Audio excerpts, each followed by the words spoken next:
What's up guys, Lord Botha here with another video. In today's video we're going to actually take a look at Kathleen Kennedy and Leslye Headland and their latest quotes about the new Lucasfilm production, The Acolyte.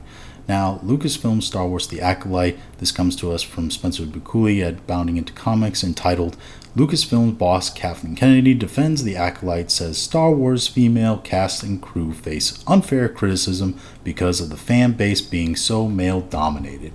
Now let's go ahead and scroll down here to her quotes. Asked by Barnes, the interviewer, if she had any thoughts on the widespread despair felt by the fans that The Acolyte would be yet another message first, entertainment second project from the House of Mouse, the Disney exec asserted, "My belief is that storytelling does need to be representative of all people. That's an easy decision for me." She continues by saying, operating within these giant franchises with social media and the level of expectation, it's terrifying. Kennedy then asserted, pushing back against the series' pre-release critics, "I think Leslye Headland has struggled with it a little bit.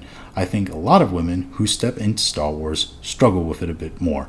Because of the fan base being so male-dominated, they sometimes get attacked in ways that can be quite personal." Now, I don't know about any of the female execs or any kind of personal backlash that the head editor, George Lucas's wife, may have faced, but I don't recall hearing any personal stories of strong backlash to her. I don't recall hearing any strong backlash or attacks against Natalie Portman as Padme Amidala. I don't recall hearing any strong attacks or backlash to Carrie Fisher as the strong independent Princess Leia as well. But maybe they were out there and I just haven't seen them. But I don't recall seeing anything like that. Now let's go back up to her first quote, right? Where she says, "My belief is that storytelling needs to be representative of all people." But then she says later down here that the fan base being so male dominated. Well, now we've created kind of a contradiction, right? We need to have storytelling that's representative of all people, but we admit that our fan base is male dominated and quite honestly has always been male dominated going back to the 70s, right? And what we're really separating here is that how can we make any kind of art that's representative of all people that a male dominated fan base is going to accept, that has always accepted an art that's been representative of them. To be honest, male Star Wars fans have always watched male Star Wars dominated art. They've always expected male heroes in their Star Wars, right? Going back from the beginning. Women who were fans of Star Wars watched Star Wars because of the male heroes that they wanted to see in the Star Wars series. Female fans who weren't into Star Wars didn't see these male heroes and didn't really have an interest in them.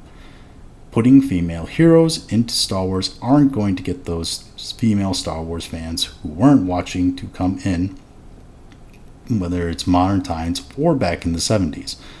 And by excluding more male-dominated heroes and stories for female ones, we are reducing those numbers of male-dominated fans who want to see those male heroes from actually tuning in, and of course probably reducing the number of female fans that want to see those male hero based stories as well, because what we're establishing here is that Star Wars is at its core a male brand, a men's brand.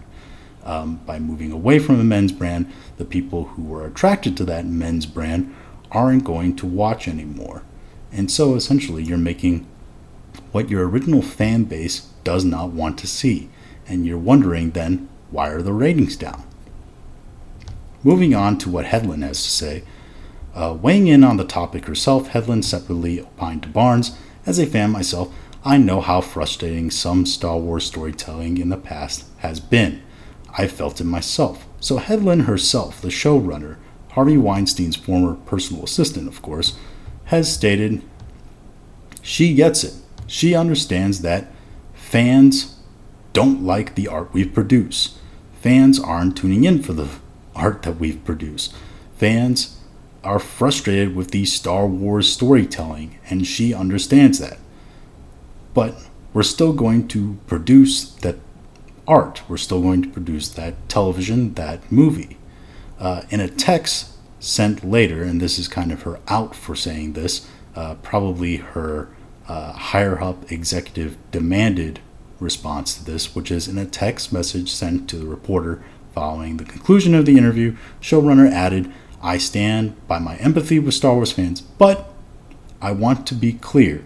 Anyone who engages in bigotry, racism, or hate speech, I don't consider a fan." Yes, what this actually means is that anybody who gives an idea or a response or a criticism to anything we don't like, they are engaging in bigotry, hate, racism, or hate speech. You don't like a character because of their character, well, you don't like them because they're black or they're Asian. You don't like them because they're gay or because they have some certain belief as a person.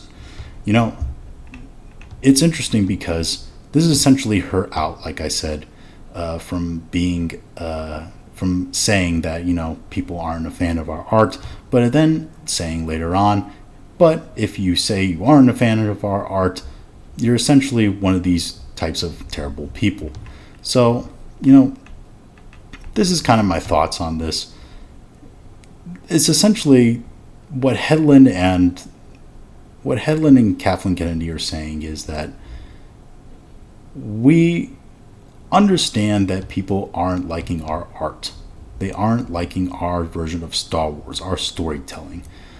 We know we're driving the bus off the cliff, but we're going to continue to do it. And we don't care really if you don't like it, because this is what we feel is important.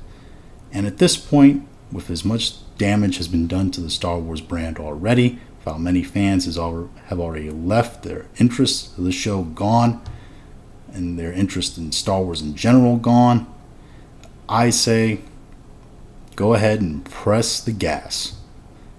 But those are just my thoughts. Any of your thoughts you can leave in the comments section. If you like this video, I recommend that you like, share, and subscribe. If you didn't like this video, I appreciate you watching this long, and we will talk to you again later.